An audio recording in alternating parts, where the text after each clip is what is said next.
जय राधे श्याम। हम श्री विश्वनाथ चक्रवर्ती पाद जी द्वारा रचित श्री माधुर्य कादंबरी पर काफ़ी समय से चर्चा कर रहे थे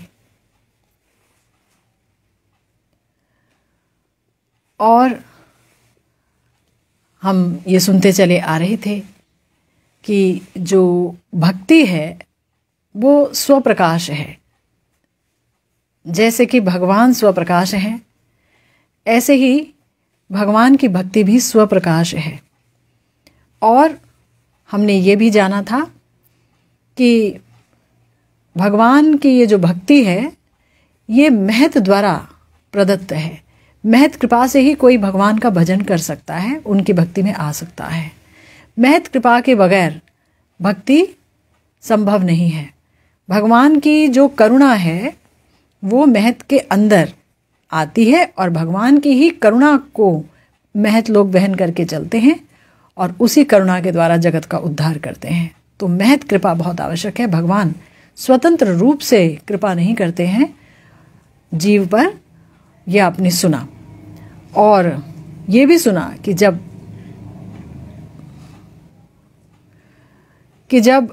भक्ति की शुरुआत होती है, कोई भजन करता है, तो धीरे धीरे भक्ति का जो स्वरूप है, जहाँ पर कहा गया कि वो क्लेशों को समाप्त करती है, भक्ति क्लेश अग्नि है और शुभदा है ना, शुभ है। तो शुभ क्या है, क्लेश क्या है, आज हम इसी पर चर्चा करेंगे कि क्लेश क्या है जिसको कि भक्ति समाप्त करती है। तो हमारे गुरुदेव अपनी पीयूष कणा व्याख्या में बहुत ही सुंदर तरीके से हमें समझा रहे हैं कि साधन भक्ति की जो क्लेश अग्नि और शुभदा, इन दो गुणों के बारे में बताया गया है। तो ये जो दोनों गुण हैं ये वैधि मार्ग में भी है, यानी अगर कोई वैधि भाव से भक्ति करता है भगवान की तो भी उसके लिए भक्ति शुभ होती है और उसके क्लेशों का नाश करती है। और अगर कोई राग भजन करता है, राग भक्ति करता है, भगवान का रागानुगा भक्त है, तो भी भक्ति जो है वो क्लेश अग्नि और शुभदा है। तो सबसे पहले ये समझना होगा कि क्लेश और शुभ ये किसे कहते हैं, क्लेश क्या है। बहुत इम्पॉर्टेंट आज का ये लेक्चर है, बहुत ध्यान से सुनिए। क्लेशों की व्याख्या है कि क्लेश क्या है। बताया गया है कि जो अविद्या है, अस्मिता है, राग है, द्वेष है, अभिनिवेश, ये 5 प्रकार के मुख्य क्लेश हैं एक जीव के जीवन में, एक प्राणी के जीवन में। अविद्या, अस्मिता, राग, द्वेष और अभिनिवेश। अविद्या जो है ना, ये 5 रूपों में हृदय में स्थापित रहती है। 5 रूपों में।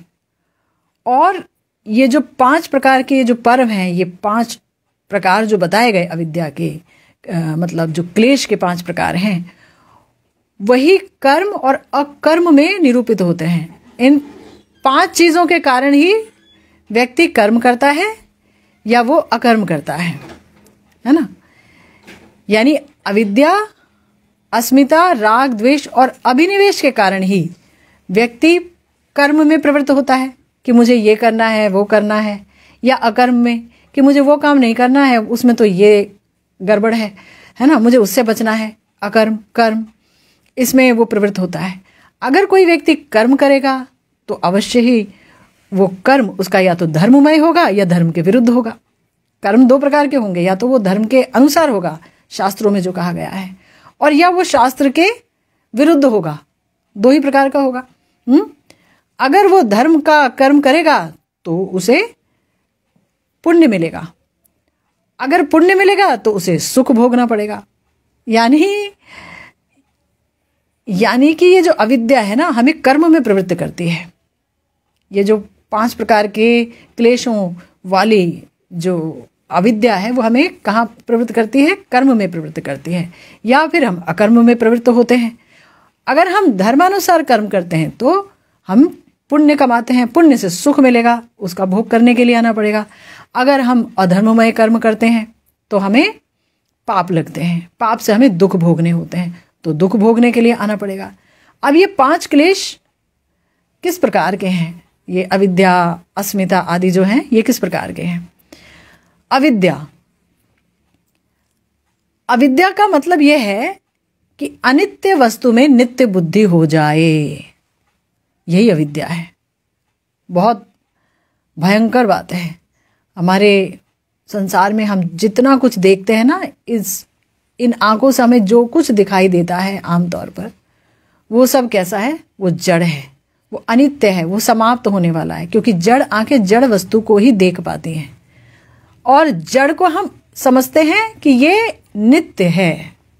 जो समाप्त होने वाला है उसमें हमने सोचा कि ये नित्य है, और जो अशुचि है, अपवित्र है, उसमें हमने शुचि बुद्धि लगा दी, पवित्र बुद्धि लगा दी। जो दुख है उसे हमने सुख मान लिया, और जो अनात्म है उसे हमने आत्म मान लिया। इसे ही बोलते हैं अविद्या। तो इसका मतलब क्या? इसका मतलब यह है जैसे कि देह, देह क्या है? देह अनित्य है। देह में नित्य बुद्धि कर लेना कि ये हमेशा रहेगी ही, और उसके अनुसार संकल्प विकल्प करना, ये ही सबसे बड़ी अविद्या है। देह से शुरू होता है सारा मामला। देह को सब कुछ मान लेना, देह को सत्य मान लेना, और ये देह हमेशा रहेगी ही। लोग कहेंगे नहीं, हम जानते हैं कौन रहता है जी इस जगत में हमेशा के लिए, लेकिन मानते नहीं हैं। अभी हमें तुरंत ही पता चल जाए कि अभी 5 मिनट के अंदर ये देह समाप्त हो जाएगी, तो भी विश्वास नहीं होगा, है ना? विश्वास नहीं होगा। उस देह को बचाने की हर संभव कोशिश होगी। देह में इतना अभिनिवेश होगा कि फिर भगवान में कोई आवेश ही नहीं आएगा। तो देह, फिर बताया गेह, घर। घर अनित्य है। जमीन का एक टुकड़ा ही तो था, वहां पर सरकार ने बिल्डिंग खड़ी कर दी, या हमने बिल्डिंग बना ली और उसे एक घर का नाम दे दिया। उस घर की 4 दीवारी में पूरी आसक्ति हमारी हो गई। गेह अनित्य है, पहले भी नहीं था, आगे भी नहीं रहेगा, कुछ काल के लिए है, अनित्य है, देह के समान ही। गेह घर अनित्य है, लेकिन उसमें हमने क्या मान लिया? नित्य बुद्धि कर दी। स्त्री, जब हम पैदा हुए तो हमारे साथ कोई पत्नी नहीं आई, हमारे साथ कोई पति नहीं आया, हम खाली हाथ आए थे, अकेले आए थे। लेकिन संसार के सफर में चलते चलते एक स्त्री आ गई जीवन में, या एक पुरुष आ गया जीवन में, तो उसे ही सब कुछ मान लिया।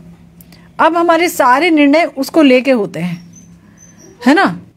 और ऐसा लगता है कि जैसे अगर वो वस्तु हमारे जीवन में ना रही, स्त्री पुरुष, तो जीवन अधूरा है। व्यक्ति कॉम्प्रोमाइज नहीं कर पाता है इस लॉस को। तो इसीलिए बताया कि ये भी अविद्या है। क्यों? क्योंकि अनित्य वस्तु है, जो मिला है वो खोएगा। अगर वो हमेशा से होता तो हमेशा हमारे साथ ही रहता। परमात्मा हमेशा से हमारे साथ थे, अभी भी हैं, आगे भी रहेंगे। लेके आए हम अपने हृदय में, जाएंगे तो वो भी हमारे साथ ही होंगे, फिर कहीं शरीर लेंगे तो भी हमारे साथ ही होंगे। ये नित्य है, बाकी अनित्य आ गई बात है। पुत्र भी स्त्री या पुरुष से पुत्र मिला तो वो भी अनित्य है, उसमें भी हमने नित्य बुद्धि लगा दी, तो ये अविद्या है। फिर बताया विषय वैभव आदि, जो भी हमने कमाई किया, जो भी हमने पैसा बटोरा, पैसे से हमने जो सुख बटोरा, हम सोचते हैं वो कभी समाप्त ना हो, वो भी अनित्य है। और नश्वर वस्तुओं में, ये सारी चीजें नश्वर हैं, इनमें नित्य या अविनश्वर बुद्धि, गुरुदेव कहते हैं कि ये क्या है? अविद्या है। और अब बताया गया शुचि अशुचि, इस बात को भी ध्यान से समझिए। बड़ी मतलब ये क्रिस्टल क्लियर बात है कि जिसमें हमारी आसक्ति हो, हमें उसे तोलना चाहिए कि क्या ये नित्य है। तो उत्तर मिलेगा, हम खुद इस लायक हो गए हैं कि उत्तर मिलेगा नहीं भाई, अनित्य है। कोई भी चीज़ छिन सकती है, जा सकती है। यानी कि इसमें मेरी आसक्ति कितनी है, लेवल देखना पड़ेगा। अच्छा, बहुत आसक्ति है, ओहो, अविद्या के शिकार हैं हम तो। फिर उसके बाद बताया रक्त, मांस, मेद, अस्थि, मल, मूत्र आदि पूर्ण, अपवित्र और घृण्य देह में पवित्र और भोग्य बुद्धि। इसको बताया गया कि ये क्या है? अविद्या है। अशुचि में शुचि की बुद्धि, ये अशुचि है ना, हमारा शरीर क्या है? अशुचि है ना। रक्त, मांस, मज्जा, अस्थि, मल, मूत्र से भरा पड़ा एक भांड है, उसके ऊपर एक खाल चिपका दी गई है, और खाल को लेके ही लड़ाई हो रही होती है कि सफ़ेद खाल है कि काली खाल है कि कैसी खाल है, उसी के ऊपर लड़ाई हो रही होती है, उसी के ऊपर बहुत कुछ चल रहा होता है।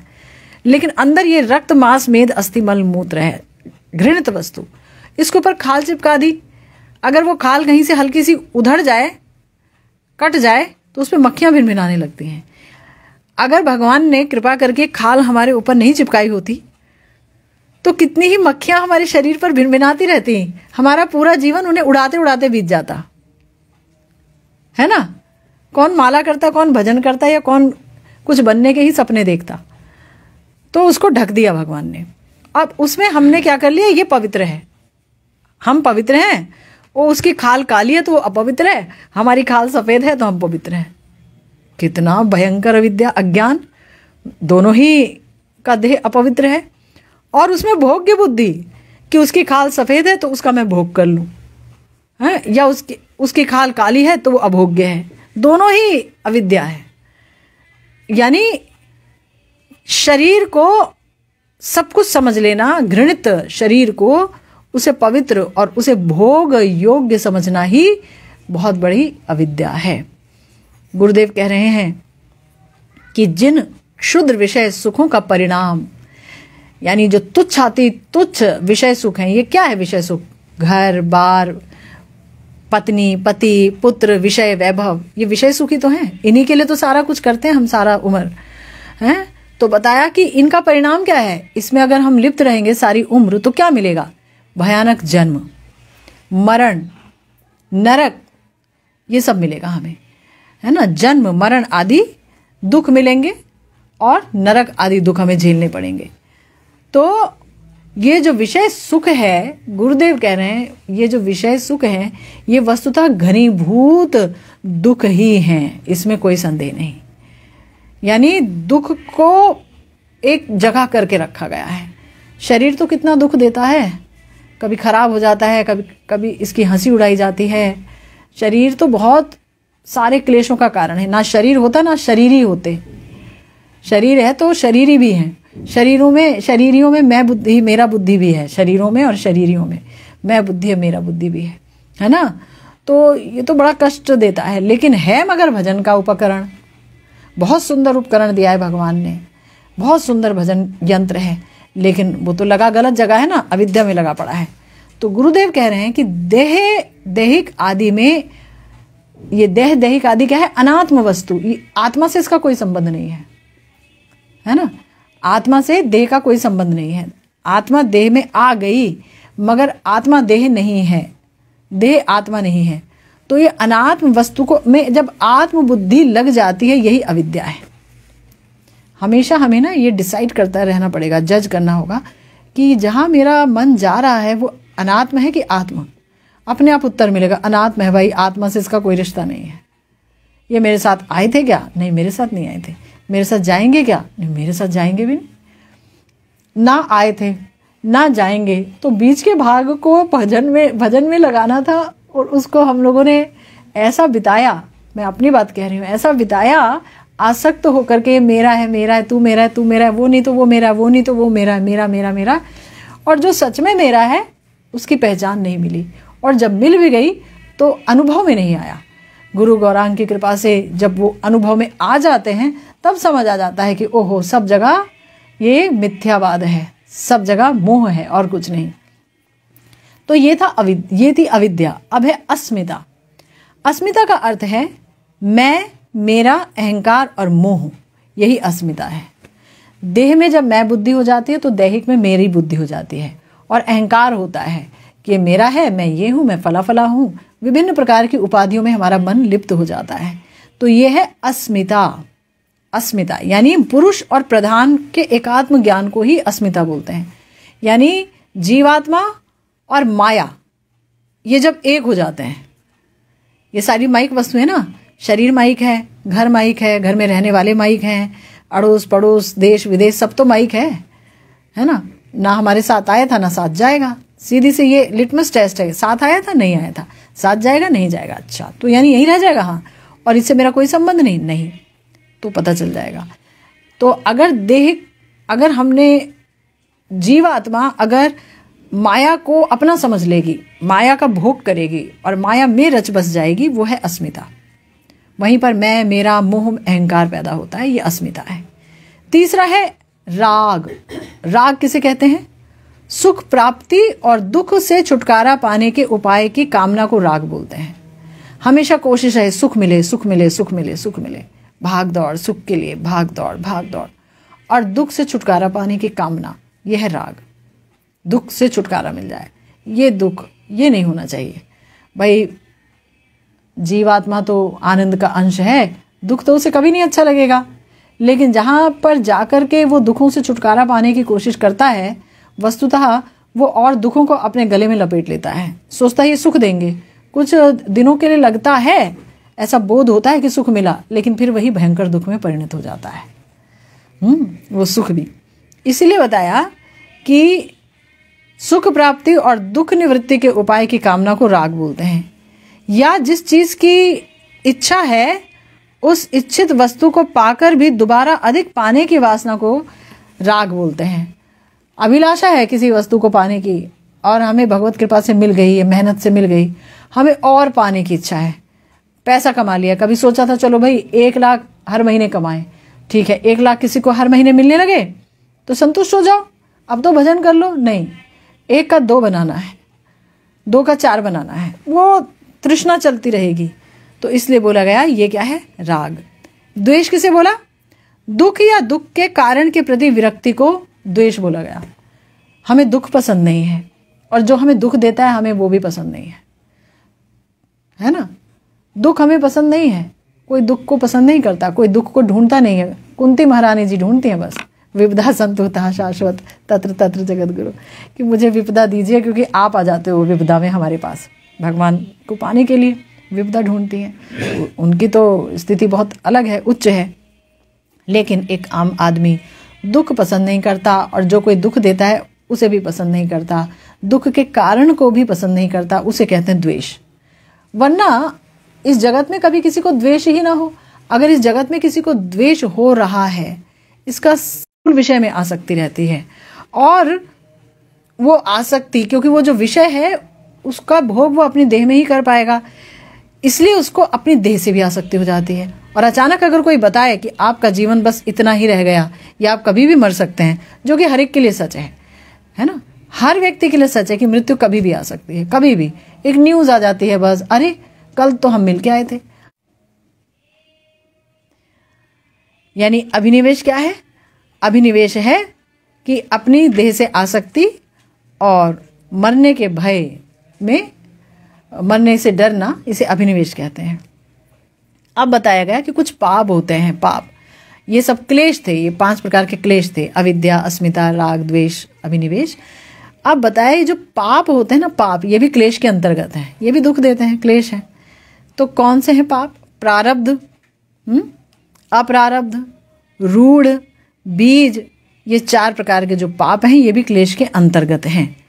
तो 4 प्रकार के पाप कौन कौन से हैं? पहला है प्रारब्ध, यानी कर्म फल प्रदान करने के लिए, यानी हमने जन्म लिया, अब जन्म कहाँ मिलेगा, माँ बाप कैसे होंगे, परिवार कैसा होगा, कितना सुख होगा, कितना दुख होगा, ये सब जो हमारी डेस्टिनी है, जो हमारी किस्मत बनती है इस जन्म में भोगने के लिए, उसे प्रारब्ध कहते हैं। यानी ढेर सारे हमने कर्म किए हैं अनंत जन्मों से, उसके अनंत फल पड़े हुए हैं। यानी कि अनेक अनेक संचित हमारे कर्म पड़े हुए हैं, उनमें से एक पार्ट भगवान निकाल देते हैं कि भाई ये फल वाले हो गए, इनके फल निकल चुके हैं, अब इसे भोगो, है ना। अब फल निकल चुके हैं तो उसे भोगना पड़ेगा। कुछ हमने कर्म ऐसे किए होते हैं जो फलोन्मुखी होंगे बाद में, वो पड़े हुए हैं बैंक में, वो बाद में जब फलोन्मुखी होंगे तो उसे भोगेंगे। अभी जो फल बन गए हैं तो भगवान उसे निकाल करके डाल देते हैं, भाई लो, ये है हमारा प्रारब्ध। प्रारब्ध जिसकी वजह से हमारे देह की शुरुआत हुई, कहाँ पर जन्म मिला, लड़की बने कि लड़का बने, गरीब परिवार में हुए, अमीर परिवार में हुए, माँ बाप पढ़े लिखे थे कि माँ बाप अनपढ़ थे, हम सही शरीर वाले हुए कि हम विकलांग हो गए, है ना, हमारी क्या अवस्था हुई, ये सब लिखा हुआ है, दे दिया है भगवान ने। ठीक है, तो अब इस प्रारब्ध के अनुसार कुछ सुख मिलेंगे, दुख मिलेंगे, सुख मिलेंगे, दुख मिलेंगे, सब निश्चित है। यह है प्रारब्ध। और दूसरा है अप्रारब्ध, यानी कि जिन पुण्य या पापों का फल भोग करना अभी आरंभ नहीं हुआ है, वो कूट रूप से जो पड़े हुए हैं, अनभिव्यक्त अनंत पाप राशि जो हमारी पड़ी है, सब ये पाप हैं, सब के सब। जिसको जन्म लेना पड़ा वो पाप करके आया, इसीलिए उसको शरीर धारण करना पड़ा, है ना। कैसा भी, अब मनुष्य शरीर मिल गया, भगवान की कृपा है, लेकिन आना पड़ा उसे, ठीक है ना। तो अप्रारब्ध यहाँ पर मगर एक बात और बता दूं, जो परम परम भक्त हैं, जो ऋषि मुनि हैं, वो तो लोक कल्याण के लिए आए हैं, वो पाप के कारण जन्म नहीं लेते हैं।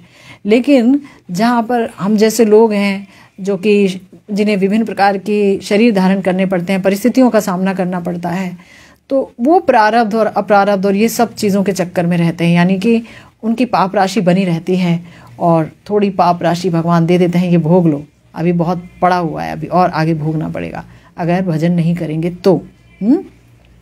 तो बताया कि जिन पापों का फल भोगना शुरू नहीं हुआ, वो अनभिव्यक्त जो अनंत पाप राशि पड़ी है, यानी कि ढेर सारा बैंक पड़ा हुआ है और उसमें से थोड़ा सा राशि निकाला, जैसे आपके 1 लाख रुपए जमा है बैंक में और उसमें से मान लीजिए आपको अभी ज़रूरत है 2,000 रुपये की, आपने 2,000 निकाला, तो बाकी जो है 98,000 रुपीज़ तो पड़े हुए हैं ना वहाँ पर, तो वो पड़ा हुआ है तो वो भी निकलेगा ही, वो भी भोग होगा ही। इसी प्रकार से हमारा अनंत पड़ा हुआ है पाप राशि, भोगनी होगी। तीसरा बोला प्रारब्ध, आपने सुना, अप्रारब्ध सुना, फिर है कूट। कूट को कहा जाता है सूक्ष्म पाप, यानी कि ये जो है ऐसा है कि थोड़े दिनों बाद बीज बनेगा और फिर बीज बन के अपना फल प्रदान करेगा, और ये अभी अप्रारब्ध फल के अंदर ही पड़ा हुआ है, ये भी मिलेगा एक दिन। इसे कहते हैं रूढ़। और चौथा है बीज, बीज पाप। ये बहुत इंपॉर्टेंट है, बीज पाप, है ना। रूढ़ तो यह है कि भाई कर दिया, सूक्ष्म पाप है, अभी अब वो बीज जो है बनेगा और बीज बन के फल भी बनने वाला है, अंदर जा चुका है, उसका फ्रक्टिफिकेशन शुरू हो गया है, फलित हो रहा है वो धीरे धीरे, है ना। अब क्या है बीज पाप, इसे कहते हैं वासनामय पाप। ये जो वासनामय पाप है, ये वासना के रूप में चित्त में बैठा रहता है और यथा समय पर भगवत इच्छा से ये प्रारब्ध बन करके हमारे सामने आ जाता है। बहुत इंपॉर्टेंट है, वासना के रूप में चित्त में है, यानी अगर हम कोई चीज वासना भी कर रहे हैं ना, किसी चीज की, किसी चीज को लेके वासना आ गई हमारे अंदर भोगने की, हल्की विचार वगैरह भी आ गया, तो बताए कि अभी अंदर ही है, बाद में ये भी प्रारब्ध बनने वाला है ना। खतरनाक है, खतरनाक। गुरुदेव कह रहे हैं कि इस संबंध में कुछ जानना बाकी है, कुछ तथ्य हैं जिसे जानना चाहिए। गुरुदेव कह रहे हैं परतत्व बहिर्मुख जीव अविद्या से ही, यानी जीवों में जो परतत्व यानी भगवान की भक्ति नहीं करते हैं, भगवान से विमुख हैं, इसके कारण उनके अंदर अविद्या ही अविद्या भरी है, उसके कारण विभिन्न प्रकार की वासनाओं की सृष्टि हुई। ये कर लूं, वो कर लूं, ये पालूं, वहां चला जाता, ये बन जाता, वो कर जाता, ये अच्छा लगता है, वो अच्छा लगता है, ये सब कामना कर दी तो नोट हो गई। बड़ा डेंजरस है भाई, कामना कर दी नोट हो गई। हाँ, तो यहां बताया ये अविद्या से इस वासना की सृष्टि है और इस वासना के भोग के लिए ही अनेक प्रकार की देहें मिलती हैं। वासना उत्पन्न हो गई, अब वासना के अनुसार हमारे अगर कर्म होंगे तो वासना को हम भोग लेंगे, ऐसे कर्म होंगे हमारे, ऐसे पुण्य होंगे तो भोग लेंगे। तो 3 तरह की चीज़ें मिलती हैं, देव योनि, मनुष्य योनि, तिर्यक योनि, यानी जानवर और पशु और ये पेड़ पौधे, इन सब की जो भी योनियाँ हैं, तिर्यक योनि, पशु आदि की योनि यानी है। तो ये 3 प्रकार की जो चीज़ें हैं, देव, मनुष्य और जीव जंतु की जो योनि है, जंतुओं की, विभिन्न जंतुओं की, इन देह को धारण करके जीव अनादिकाल से इस वासना को ही भोगने का प्रयास कर रहा है। उसने जो वासना की उसके अनुसार उसे देह मिल गई कि ठीक है भोगो, है ना। किसी को स्त्री पुरुष संबंध बहुत पसंद है तो भगवान ने कहा कि इसके अंदर तो बहुत वासना है, ये तो मर रहा है तो भी वासना नहीं खत्म हुई, तो कबूतर बना दिया उसको।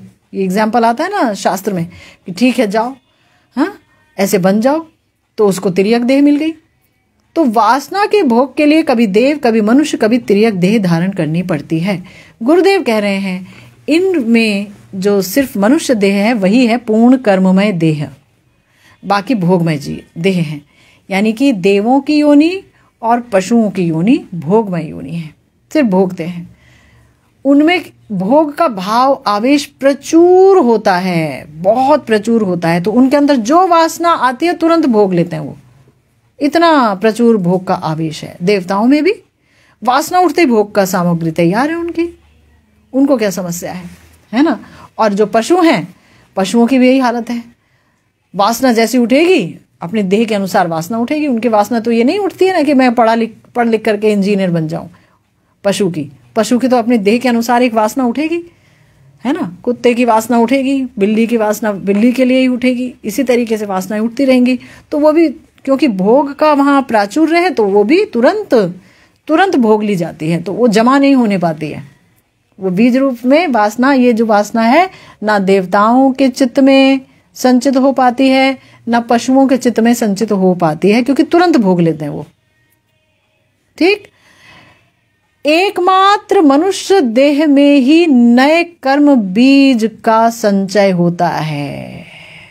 बड़ी खतरनाक देह है, बड़ी खतरनाक देह। एकमात्र मनुष्य देह में ही नए कर्म बीज का संचय होता है, वही कर्म बीज के संचय के योग्य देह है। आपने वासना करी, आप भोग नहीं पाए, तो वासना भगवान कह रहे कोई नहीं, जमा हो गई, डिपॉजिट हो गई।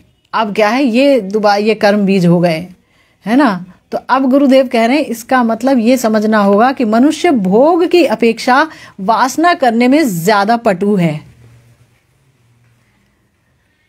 अगर भोग लेता, वासना करता, तुरंत भोग लेता, तो वो तो समाप्त हो ही जाता ना, कर्म बीज नहीं बनता। लेकिन क्या है कि वो है ना एक बड़ा अच्छा कि हर आरजू पे दम निकले, एक शेर है ना, मैं भूल गई। इसका मतलब है कि हर तमन्ना पर दिल निकले, हजारों ख्वाहिशें ऐसी कि हर ख्वाहिश पर दम निकले, बहुत निकले मेरे अरमान लेकिन फिर भी कम निकले। तो कहाँ जाएंगे अरमान? सोचा है, इतने अरमान कर लिए तुमने, कहाँ जाएंगे वो? भैया बीज बन गए, एक ना एक दिन फलित होंगे, एक ना एक दिन तुमको तोड़ेंगे, अच्छे से शरीर धारण करवाएंगे। बड़ा खतरनाक है। फिर गुरुदेव बोल रहे हैं, और अब ये भी बहुत इंपॉर्टेंट है, मनुष्य देह में सारी वासनाएं ही बीज रूप में संचित होंगी ऐसा नहीं है। जो समस्त वासनाएं प्रारब्ध भोग के अनुकूल भाव में उदित होते हैं, वो प्रारब्ध फल के संग संग ही भोग होकर खत्म हो जाते हैं। हमें जो प्रारब्ध भोग करना है, मान लीजिए जो प्रारब्ध हमें भोग करना है, तो वो संग संग हमने भोग कर लेते हैं उस प्रारब्ध के साथ साथ। एक प्रारब्ध है हमारा कि चलो हमें डॉक्टर बनना है, मान लीजिए एक सिंपल सा एग्जाम्पल ले लेते हैं, हमें डॉक्टर बनना है और उसमें भी मुझे सर्जन बनना है। अब उसमें मैंने सोचा कि जो है मेरी इतनी सैलरी हो और मैं जो है यहाँ जा कर के डॉक्टरी करूँ और ये सब करूँ वो करूँ। तो ये चूँकि डॉक्टर बन चुका हूँ, तो जो भी डॉक्टर बनने के अंदर में मैंने वासनाएं कर ली, वो हो सकता है मैं अपने उस प्रारब्ध के अनुसार पूरी भी कर लूँ उस डॉक्टरी लाइन में, कि मेरा प्रारब्ध है कि मैं डॉक्टर बन गया। अब मैंने अंदर में जो भी वासनाएं कर ली कि ये करूँगा, फिर वो बनना है, फिर ऐसा करना है, उसका ऑपरेशन करना है, या ये दवाई खानी है, ये दवाई लेनी है, कुछ भी। ये मैंने एक मोटा एग्जाम्पल दिया, क्रूड, है ना। तो इसी प्रकार से जो हमें प्रारब्ध मिला है उसके लिमिटेशन में हमने जो भी वासनाएं की, वो जनरली वहीं पूरी हो जाती है, समाप्त हो जाती है। फिर बताया, अब क्या बताया, ये है भयंकर। प्रारब्ध कर्म का जो विजातीय जो वासनाएं स्वतंत्र भाव से उदित होती हैं, है ना। प्रारब्ध कर्म है, मान लीजिए मेरे प्रारब्ध में लिखा हुआ है कि मैं जो है एक लेखिका बनूंगी, मान लीजिए। अब मेरे अंदर तो वासनाएं ढेर सारी हैं कि मैं जो है एक वक्ता हो पाती, साथ में मैं शायद एक इंजीनियर बन पाती, मैं शायद एक ये भी कर पाती। ये तो एक फिर भी ढंग की वासना है, और भी बड़ी भयंकर वासनाएं हैं जो कि मेरे प्रारब्ध कर्म की विजातीय हैं। अरे मैं तो एक लेखिका हूँ, है ना। और मैं सोच रही मैं वक्ता बन पाती, कहाँ मेरे को ज़मीन मिलेगी वक्ता की। लेकिन अब एक हसरत रह गई मन में पल करके, है एक हसरत रह गई, काश मैं ये कर लेता या वो हो जाता, अच्छा मैं इतना नोट कमा पाता। अब हसरत रह गई। भगवान ने कहा भैया अभी तो इसके प्रारब्ध में नहीं है ये सब भोगना, बाद में अनुकूल कर्म करेगा, मैं ये सब भी दे दूंगा, अभी ये बैंक में रखो, ये इसकी वासना इसने कर ली है, इसे पूरा करना है। बड़ा भयंकर कंडीशन हो गया, भयंकर कंडीशन हो गई है। तो बताया, गुरुदेव कह रहे हैं ये जो विजातीय वासनाएं स्वतंत्र भाव से उदित होती हैं और उनके सामने बाधा नहीं आती कोई, यानी उन्हें भोगा नहीं जा सकता है, तो क्या कहते हैं वो इतनी भावनाओं को हिला देती हैं। अब मेरे अंदर बहुत ही ज़्यादा ये वासना आ गई, वो तो बहुत अच्छा बोलता है, वो बड़ी अच्छी बोलती है, अरे वो तो पंडित है, मैं भी बहुत अच्छा पंडित हो पाता, ये हो पाता, वो हो पाता, और मेरा पूरा जो है अंतर्मन हिला पड़ा है उससे। उस वासना ने मुझे आलोड़ित कर दिया। भगवान ने कहा भाई नोटेड, टू बी नोटेड, इसे नोट कर लो, इस वासना को, इसका पूर्ण करना है कभी ना कभी। भगवान तो बड़े दयालु है ना, वो तो पूर्ण करा देते हैं किसी ना किसी जन्म में। तो फिर क्या बोला, फिर वो जो है चित्त में ये पूरा वासना समूह बीज रूप में जमा हो जाएगा और यथा समय में वही प्रारब्ध होकर के सामने आ जाएगा। भगवान दे देंगे, ले भाई इसे भोग, तेरी ये वासना थी, ये मैंने प्रारब्ध का पार्ट बना दिया, इस बार तो लेखिका नहीं होगी, अब तो वक्ता बन जाएगी। समझ गए? अब तुम बोलो। अब क्या हुआ, फिर गुरुदेव बोल रहे हैं कि अब ये देखिए बहुत इंपॉर्टेंट, अगर इस प्रकार की वासना के सामने कोई बाधा आ जाए, अब बाधा क्या आ सकती है, पाप का उल्टा होता है पुण्य। अगर पाप के और साथ साथ पुण्य भी करने की सोच ली, देखिए यही बात गुरुदेव कह रहे हैं कि पाप वासना उत्पन्न हुई, पाप वासना, देखिए पाप का डेफिनेशन एक सिंपल सा ये है कि जो भगवान की तरफ नहीं ले जाता वही पाप है। सिंपल डेफिनेशन, जो हमें भगवान से अलग कर दे वो पाप है। हम भगवान के अंश हैं, जो भी चीज़ हमें भगवान की तरफ नहीं ले जाता है वही पाप है एक तरीके से। तो बताया कि पाप वासना उदित हुई और उतने ही परिमाण में कोई पुण्यमय वासना भी उदित हो जाए। मेरी पापमय वासना हो गई, उत्पन्न हो गई, चलो उस व्यक्ति को मैं मार दूंगा, लेकिन साथ में एक पुण्यमय वासना भी मेरी उत्पन्न हो गई, अरे मैंने इतने सारे अनाथ लोगों को पालना है, उनके लिए मैं एक अनाथालय बना दूंगा, है ना। मान लीजिए दोनों मन का ही खेल है ये, मन में वो भी उदित है और मन में ये भी उदित हो रही है। तो गुरुदेव कह रहे हैं कि दोनों अगर सम परिमाण में हैं, ठीक मात्रा समान मात्रा में है, तो दोनों आपस में ही घिसने लगेंगे एक दूसरे को, घर्षित होकर के वो ध्वंस हो जाएगा और चित्त में बीज रूप में नहीं आ पाएंगे। दोनों ही मन में उत्पन्न हुआ, मैं ये कर देता, और एक जगह मन में ये उत्पन्न हुआ, इसे मार मार के ये कर देता, और दोनों ही समान है। तो भगवान ने कहा अरे ये तो दोनों उदित हो गए, ये तो पॉजिटिव नेगेटिव दोनों चीज़ मिल गई, अब इसको माइनस कर दो, खत्म करो इसको, खत्म हो गया, ठीक है। इसलिए अगर अब गुरुदेव ने कहा मान लो अब दोनों ऐसा है कि दोनों ही एक दूसरे का नाश नहीं कर पाए, ना पाप ने पुण्य को मारा ना पुण्य ने पाप को मारा, मगर वो कमज़ोर हो गए, क्षीण हो गए। पाप जो हमने सोचा था ये कर दूं वो कर दूं, और पाप कमज़ोर हो गया क्योंकि पुण्य भी आ गया था, और पुण्य पे भी इतना बल नहीं कि वो ठहर जाए, पुण्य भी कमज़ोर हो गया।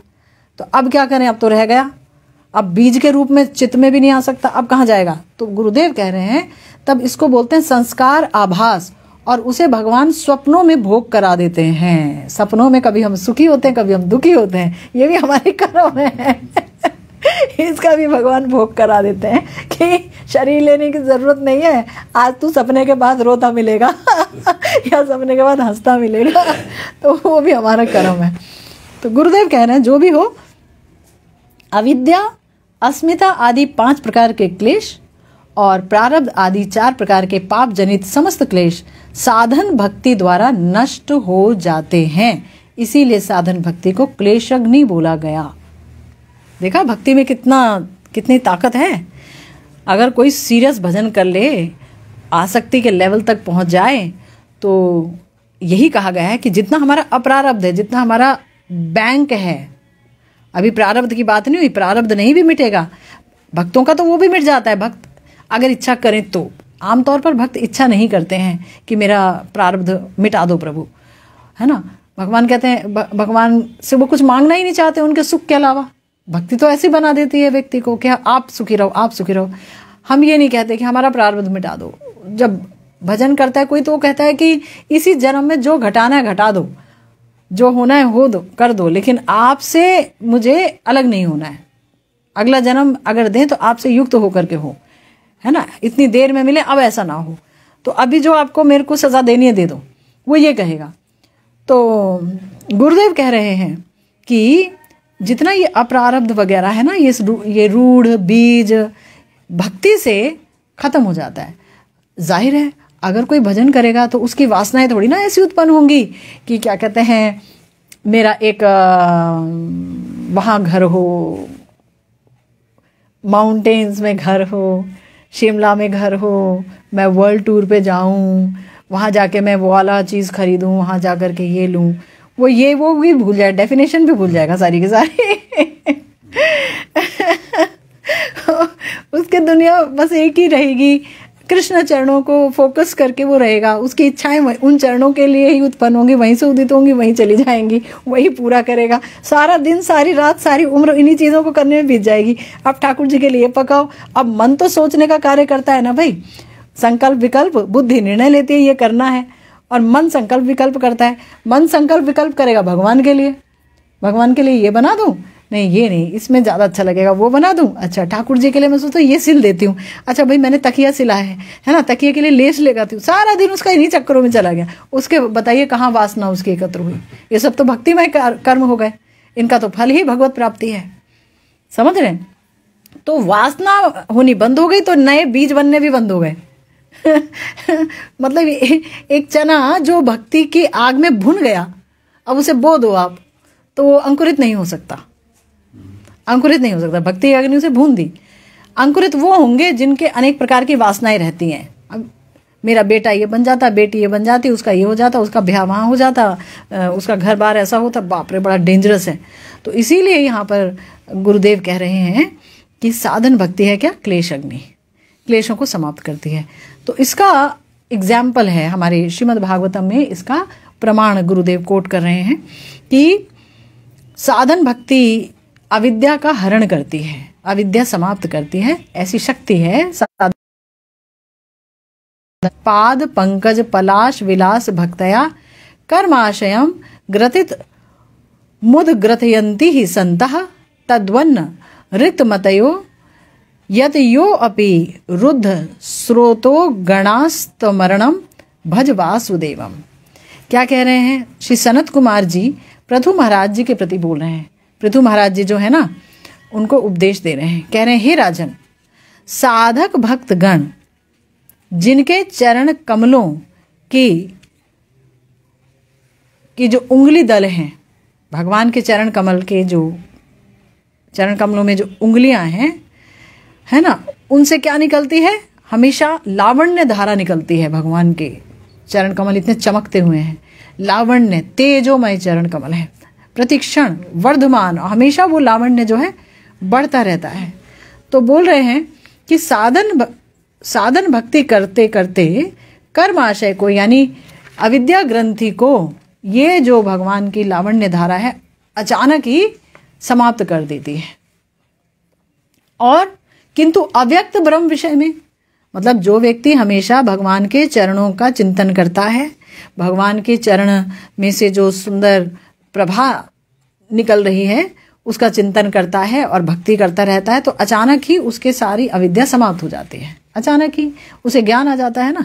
जनयति आशु वैराग्यम ज्ञानम चयद अहेतुकम, श्लोक आया है ना कि भगवान की भक्ति ऐसी है कि तुरंत ही वैराग्य अपने से हो जाता है, करना वरना नहीं पड़ता, अपने से वैराग्य हो जाएगा। हायर टेस्ट आ गया तो लोअर टेस्ट खत्म हो जाएगा। इसी प्रकार से व्यक्ति के अंदर जो है अविद्या का भी नाश हो जाता है। लेकिन अगर कोई अव्यक्त ब्रह्म विषय में, अव्यक्त ब्रह्म विषय यानी भगवान के निर्विशेष ज्योति, उनके शरीर की आभा, उसमें अगर उसकी बुद्धि रहती है, तो निर्बुद्धि सन्यासी लोग इंद्रिय समूह को कंट्रोल करने की चेष्टा करते रहते हैं, लेकिन तो भी उनका कर्माशय समाप्त नहीं हो पाता है, अपने कर्माशय का शोधन नहीं कर पाते हैं, उनका प्रारब्ध कभी भी खंडित नहीं हो पाता, उनकी अविद्या नहीं जा पाती है, क्योंकि वो अव्यक्त ब्रह्म विषय में अपने इंद्रिय समूह को, क्योंकि उनका वहां पर मन है, तो अपनी इंद्रिय समूह को खुद ही कंट्रोल करते रहते हैं, कंट्रोल करते रहते हैं। वहां तो यहाँ कंट्रोल कर रहे हैं, तो कहीं शायद ब्रह्म मिलेगा। जब अविद्या का नाश होगा, ज्ञान जो है आएगा, अज्ञान की समाप्ति होगी, तो ज्ञान में प्रविष्ट होंगे, ब्रह्म को पाने का अधिकार आएगा। यहाँ क्या हो रहा है, एक नया साधक भक्त वो भगवान का नाम ले रहा है और भगवान का रूप ध्यान कर रहा है। उस रूप ध्यान के फल से ही धीरे धीरे उसकी इंद्रियां अपने ही कंट्रोल हो जाएंगी, खुद से ही। वो बाहर का नहीं खाएगा, जो चीज़ भोग नहीं लगी है उसे नहीं खाएगा, वो जाकर के टीवी नहीं देखेगा, मूवीज़ नहीं देखेगा, कुछ भी चटपटी चीज़ें खाने के लिए उसकी ज़ुबान नहीं दौड़ेगी। Well control. उसने कोशिश नहीं की कंट्रोल करने की, उसने वह एक ही कोशिश की, भजन कर लूँ। ये आनुषंगिक रूप से हुआ। और वहाँ क्या हुआ है, वहाँ पर बोला नैति नैति, नहीं ये नहीं खाना, नहीं ये नहीं करना, वो नहीं करना, नहीं नहीं नहीं नहीं नहीं। अब आंखों से रूप को नहीं देखना, कान से कुछ सुनना नहीं है ना। तो क्या हुआ कि वहाँ पर उन्होंने इंद्रियों को कंट्रोल करने की चेष्टा की, लेकिन इसके बावजूद उनके कर्म शोधित नहीं हुए। तो इसीलिए बोला श्री पृथु महाराज जी को सनकादिक जी ने कि उन्हीं शरण्य वासुदेव जी का भजन करो। सनत कुमार जी बोल रहे हैं उन्हीं शरण्य, जिनकी शरण लेनी चाहिए, ऐसे वासुदेव जी का भजन करो। साधन भक्ति प्रारब्ध को समाप्त कर देती है। इस संबंध में श्रीमद् भागवतम में भी ये बात आई है। क्या बताया गया है, तो वहां भी बताया गया है कि देवहूति जी महाराज कपिल से कह रही हैं, यन्नाम ध्येय श्रवणानु कीर्तनाद।